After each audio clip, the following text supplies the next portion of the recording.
Hi, this is Vicki Bealman. I'm going to talk to you about my week 1 and 2 project using Unity. This is displaying the game on my Pixel phone. When I click on the icon right here, the game will open. As you can see, it's made in Unity. And when I hit a bullseye, it makes a noise because I'm shooting. If I don't hit it, it'll disappear in 3 seconds to give some challenge. When I hit them, there's 4, 5, 6, 7, 8, and 10. I've got it programmed so when the player gets 10, they win the game. And the things that I used in this, I'll show you in the code here shortly, but I wanted to make sure that there was a way that the player could win, that it was not automatic, therefore the new targets spawn every 2 seconds, and if they're not shot effectively, then they are eliminated. They are destroyed automatically within 2 seconds. And that just keeps going until the player either stops the game or they reach 10. So I will show you next what it looks like on the tablet and then show you the code.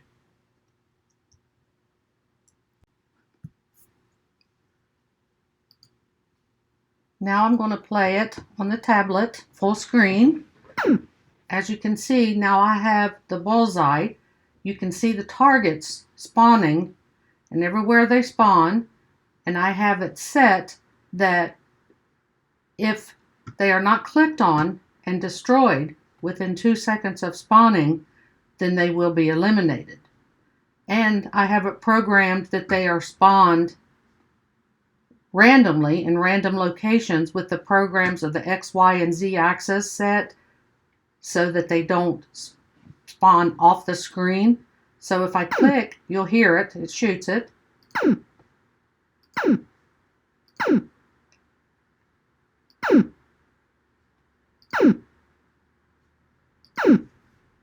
You can see them spawning in random locations. You can see if I don't hit it in 2 seconds, it'll go away. And when I hit 10, you win. So that is the object of the game. Now let's look at the coding behind it. The coding behind all of this is, again, it's in Unity.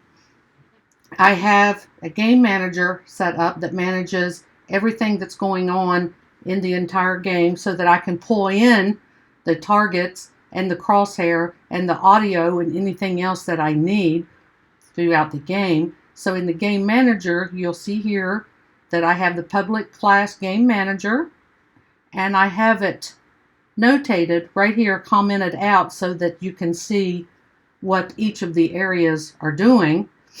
Create the target for shooting. So that's for my target, and it will pull this target in. It stores it when you win. Win text. I have a game object that's win text. What is that for? That's what displays the words you win. Okay. I created a variable for score, integer of score. It starts at 0. I display the score on the game screen at the very top. You can move those around in Unity, and I located it at the very top.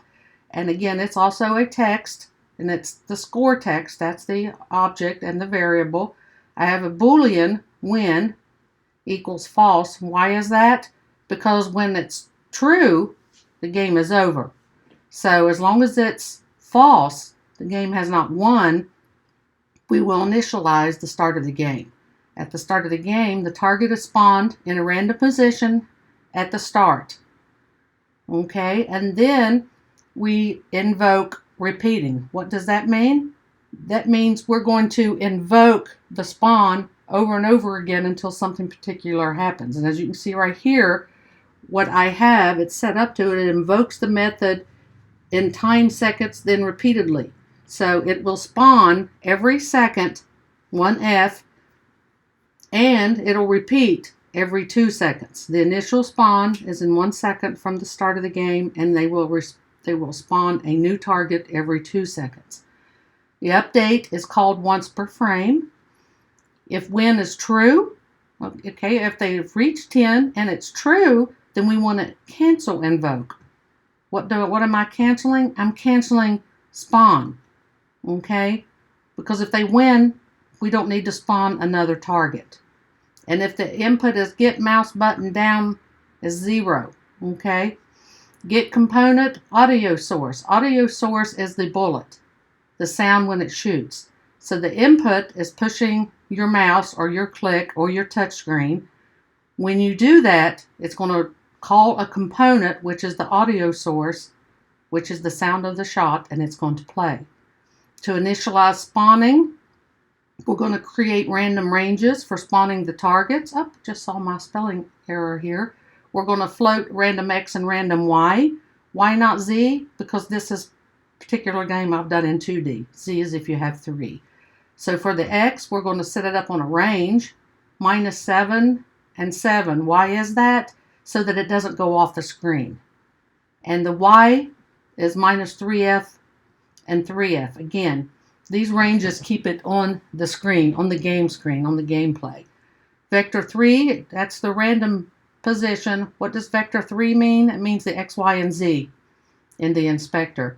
We're going to create a new random X, random Y, starting at 0 every time we spawn a new target. We're going to instantiate the target in a random position. We're going to add to the score when the target is shot with public void increment score, which is score ++. Then we're going to print the score, which is the number at the top of the game screen. We're going to convert the score integer to string. And if the score is greater than or equal to 10, win is equal to true, and then it displays the text, you win. All of that is called through the game manager. The target itself I had to set up, so it's another class, which is target. It's a reference to the game manager and access to script. What this does, it allows the game manager script that we just saw to reference this target and to get the information on the target. The start is called before the first frame. It's going to find the object in the game manager and then the game manager script. Okay, it's going to go to game object, find, which is game manager up here, and get the component, which is game manager in there.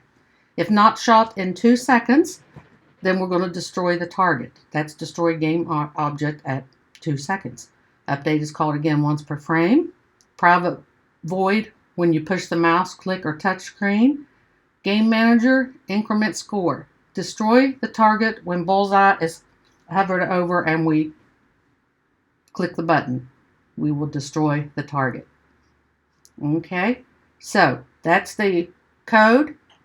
Over here, I have the target, I have the scripts, I have the scenes, I have the assets. We have the sounds, which is the bullet shooting. So I hope everyone enjoyed my game. I had a good time making it. I tried to use a lot of concepts, but in something that was easy. So I look forward to hearing what everyone did on their game. I want to take a moment and just mention some reflections on my thoughts for this week. The material I learned did absolutely meet my expectations for this class. I'm probably learning more in this degree program than I have in the other 4 I've been in combined. I do think the topics that we're covering this week about testing will be useful to me in the future and in my capstone and in my future design studio. I use the Unity engine and framework in this particular project, and I'm using Godot, G-O-D-O-T, in the week 3 and 4 project, and I'll probably be using Unity within the Android framework for the capstone project. Look forward to hearing what everyone else has to say, and I hope everyone else is enjoying the journey.